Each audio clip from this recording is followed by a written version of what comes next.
Students, तो आज आपको इंग्लिश क्लास के बारे में बताएंगे।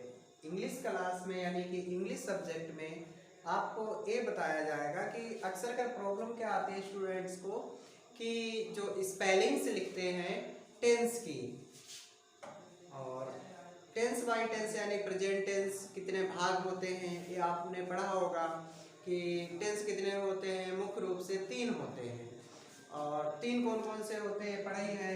जैसे कि टेंस मुख्य रूप से कितने होते हैं, 3 होते हैं। 3 देखें तो कैसे, पहला प्रेजेंट टेंस, दूसरा पास्ट टेंस, तीसरा फ्यूचर टेंस। अब इसमें आगे ये पढ़ा होगा कि इन सबके ये तीनों जो टेंस हुए इन सबके 4-4 भाग होते हैं। अब 4-4 भाग जो होते हैं तो उनको कैसे लिखते हैं देख लें। इसके इधर हम अगर ऐसे याद करना चाहे तो याद करने का एक तरीका है, यानी कि टेंस हुए और इधर हम लोगों ने लिख दिया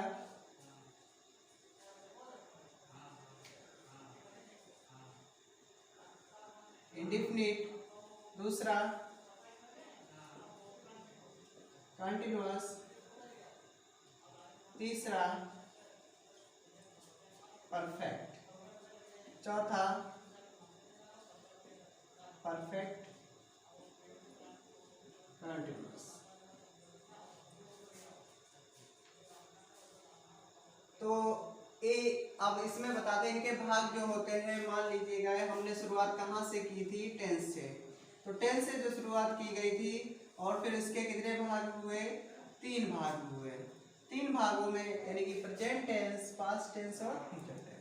अब क्या करेंगे, और हाँ एक और तरीका है, यानी इनकी स्पेलिंग नहीं याद होती है। ज़्यादातर हम 12 जगह इनको लिखते हैं, जब इनको डिवाइड करके तो ये 12 हो जाते हैं। और 12 जगह जब लिखते हैं तो क्या होता है, सबसे बड़ी प्रॉब्लम ये आती है कि सेंटेंसेस की मीनिंग कितनी होती है।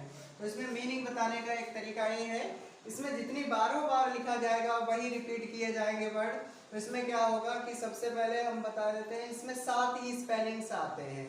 और 7 स्पेलिंग जो आते हैं वो देखिए कौन कौन से आते हैं। इसको हम टेंस,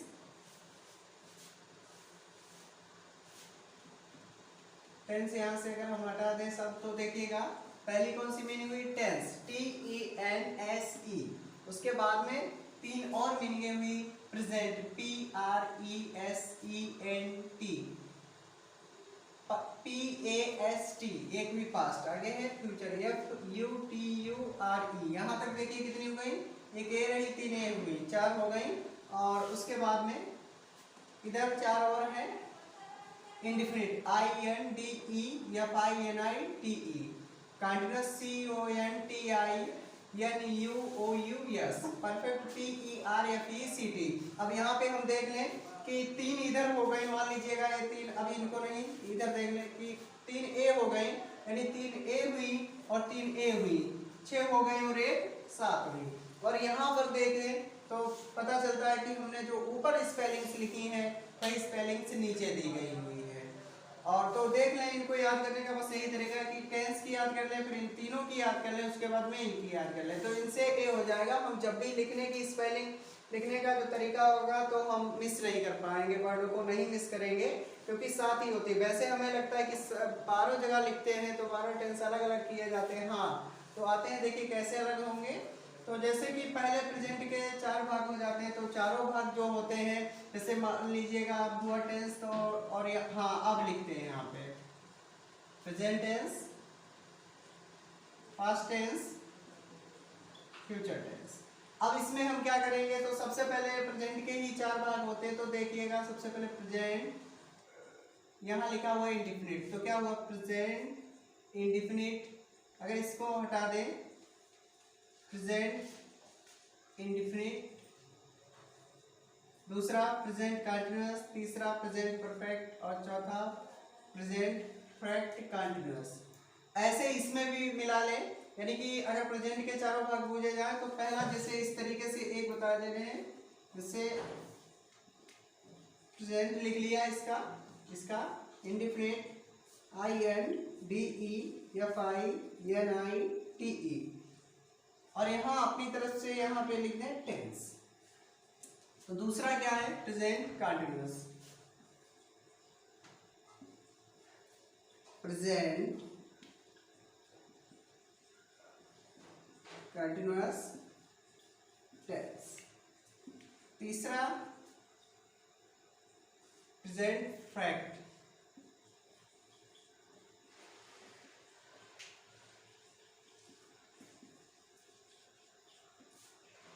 चौथा प्रेजेंट परफेक्ट कंटिन्यूअस टेंस।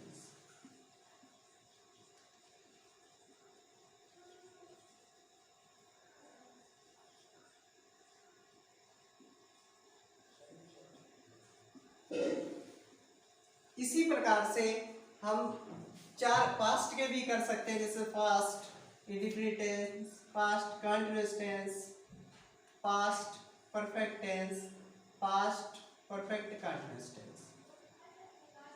इसके बाद में future indefinite tense, future continuous tense, future perfect tense, future perfect continuous tense. इसी प्रकार से हम लिख सकते हैं। Thank you. अगर आपको पसंद आया हो तो लाइक करें, सब्सक्राइब करें और शेयर करें।